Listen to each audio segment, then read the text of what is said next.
Welcome to the Peaceful Parenting Podcast. I'm your host, Sarah Rosensweet, mom of 3 young people, peaceful parenting coach, and your cheerleader and guide on all things parenting.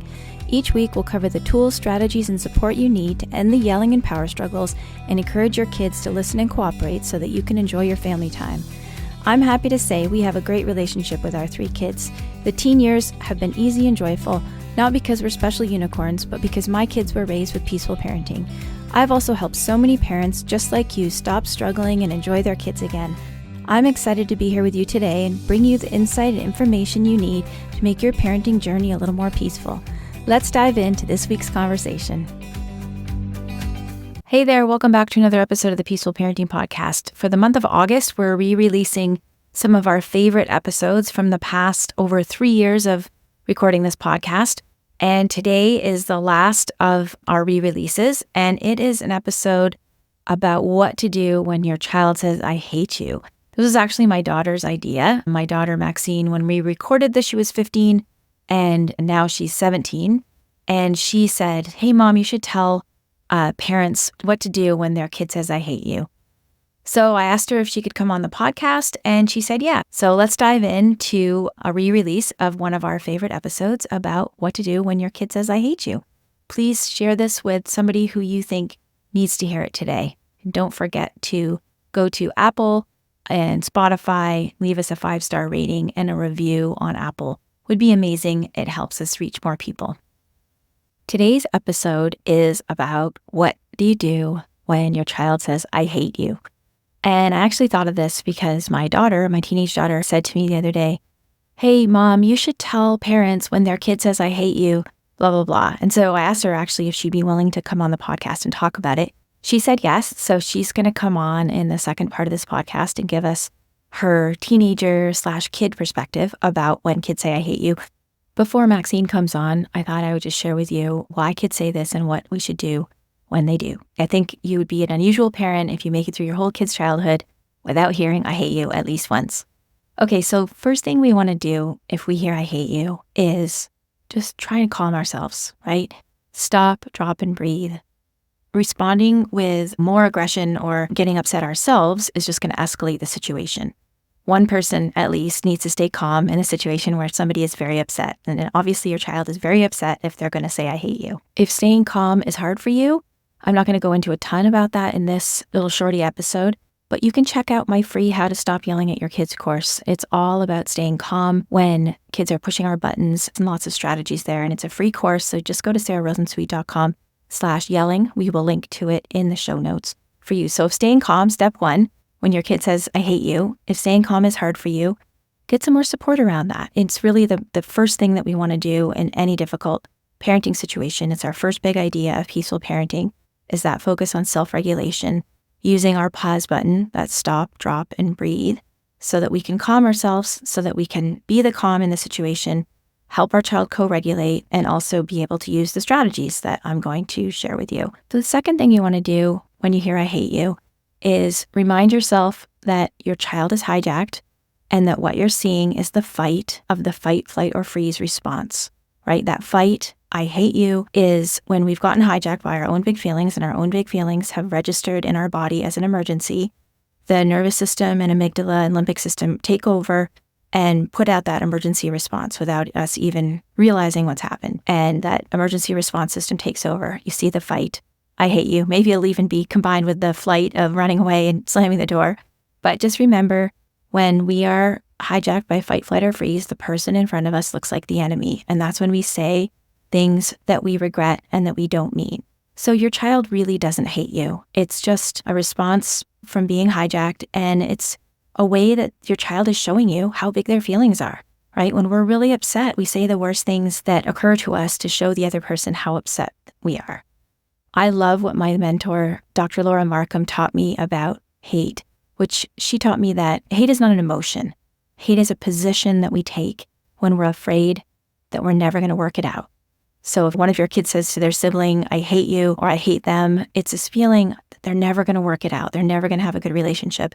And same thing with your child. If your child says, I hate you, it's coming from this place of fear that they're never going to be able to work it out with you. They can never see a point where things will get back to good again. So just remind yourself of that. They're hijacked. They're having these really big feelings and they're afraid that we're never going to work it out again. And don't take it personally. I'm going to talk a little bit more about that in a second. But just remember, this is not about me, even though they're aiming it at me. Try not to take it personally.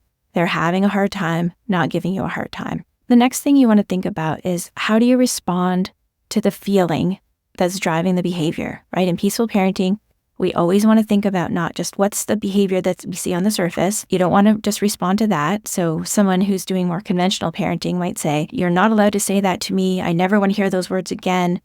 Go to your room, or you're grounded, or depends on how old the child is, right? But what we want to think about is not that the symptom, but what's driving it. So we always want to look at what's driving the behavior. In this case, really big feelings are driving that behavior. And then we want to respond to what's driving the behavior.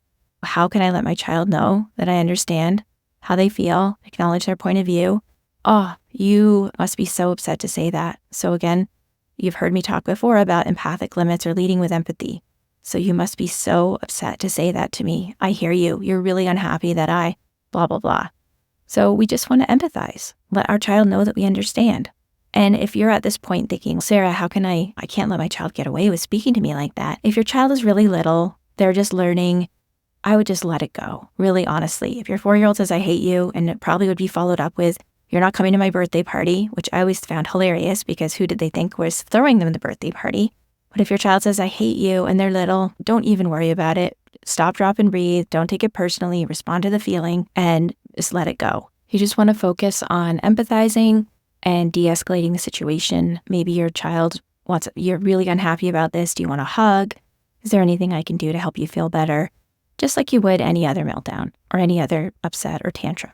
If your child is older, and I'm going to let you decide where between 4 and 14 at some point, an older child, I'd say 14 is an older child. And depending on the maturity and development of your child, I'd say anywhere from older elementary school, you might want to start using this approach and not necessarily just letting it go like you would with a little kid. If they're really escalated, I would say that stay the same, is like really just focus on the feeling. And you might say something like, you know what? Let's talk about this later when we're both calm.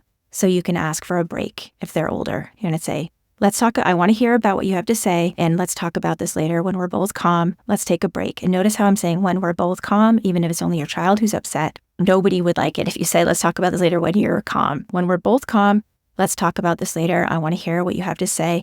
Let's take a little break and we'll meet up again later. And later, you want to hear what your child has to say. And you can also say to them something like, I always want to hear about your feelings, and you can tell me in a way that's not attacking me. You know how you said, I hate you earlier? I understand you were really upset, and you can tell me how you feel without attacking me. So that's the only limit that we really need to set here. You can't actually set a limit on language. It's an unenforceable limit. You can't tell your child not to say something. So you can say, remember, if they're little, you let it go. If they're getting older, elementary school age, you let it go for the moment and say, let's talk about this later when we're both calm. And then when you do talk about it later, after you've heard what they have to say, you can say something like, you can tell me how you feel next time without attacking me. And what are some other things you can say to let me know how upset you are? If this is a big trigger for you, if this is something that's really upsetting for you to have your child say, I hate you. And remember, triggers have everything to do with the stories we tell ourselves based on our past experiences in childhood or in parenting or whatever. It always has to do with us. The trigger isn't what our child does or says. The trigger is how we respond to it. For me, it's not a particularly big trigger, and not that I love to hear it. And I actually have not heard it very often, not that I love to hear it, but I really can take this with a grain of salt and know it's the words of someone who's really upset and not take it personally. But for some of you and some of the parents that I've worked with, really hard for you to hear this because it makes you feel like you've done something wrong as a parent, or maybe you have a trigger of people being unhappy with you. So if this is a trigger for you, maybe do some soul searching.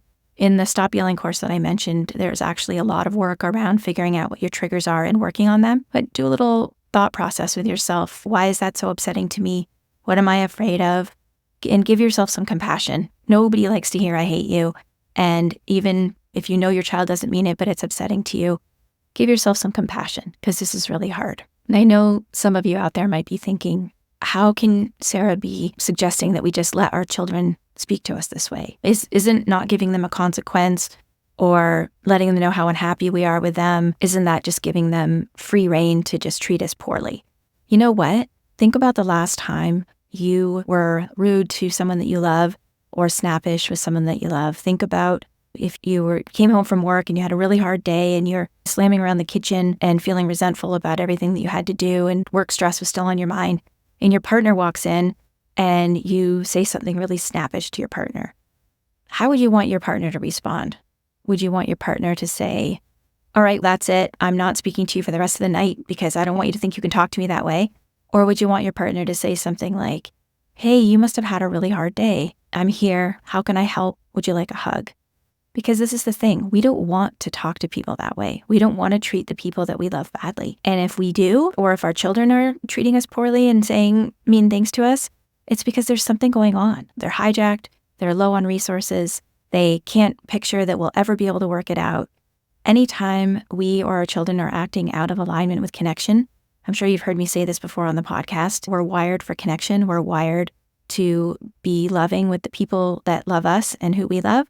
And if we're acting out of alignment with that, there's something else going on. That's not our true nature. We want to be good. Our children want to be good. So if you respond with compassion, it doesn't mean that your child's just going to think, oh, great, I can just be a jerk to my mom or dad whenever I want to.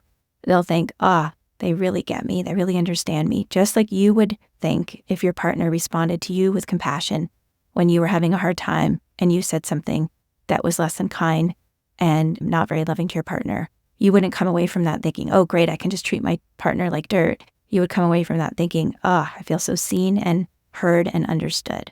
So don't worry that if you don't crack down on kids saying, I hate you, they're just going to think they can say it whenever. They want to be in good, harmonious connection with you. And finally, I just want to say that you're not alone. This has happened to most of us and the best of us. And it also doesn't mean if your child says, I hate you, it doesn't mean that your child and you are never going to have a good relationship or that your child is going to be someone who runs around shouting insults at people. Just stay in the moment. Take this as a moment in time. Your child is showing you how upset they are, and you can look at this as a way to support them with compassion and to be a problem solver and help them with the big feelings that they're having that are driving these words that can be so triggering to so many of us as parents. All right, I'm going to get Maxine. And just so you know, she doesn't know what I've said. I'm not sure what she's going to say. So let's get a growing up kid's perspective on when a kid says, I hate you. Hi, Maxine. Welcome to the podcast. Hi. So I recorded part of this earlier, and I said that the reason why I thought we would do a podcast on when your kids say, I hate you, is because it was your idea. I don't know if the other day you said, hey, Mom, you should tell parents that they should just say this when their kids say, I hate you. And I said, oh, will you come on the podcast? And you said... I said, sure. What do you think parents should know about when their kid says, I hate you?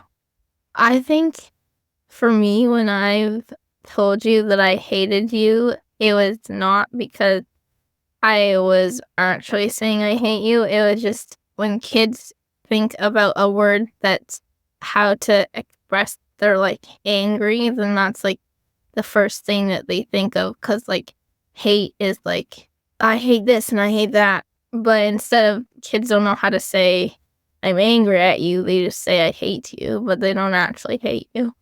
They don't actually hate you. It's just a simple way for them to show you how they feel. Yeah, because they don't know how to use more words.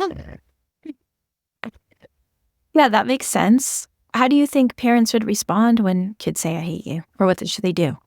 I don't know if this makes sense, but I don't even think that they need to say anything. They just continue with whatever's going on, because I feel like it would annoy me or any kid if the parent said, oh, I know that you don't actually hate me and you're just saying that, because at that moment the kid probably does feel like they hate you because they just feel angry. And so if the parent said that, they would just be like, no, I do hate you and I don't want you to talk to me and blah, blah, blah. So I don't know what the parent should say, but I feel like he shouldn't say that.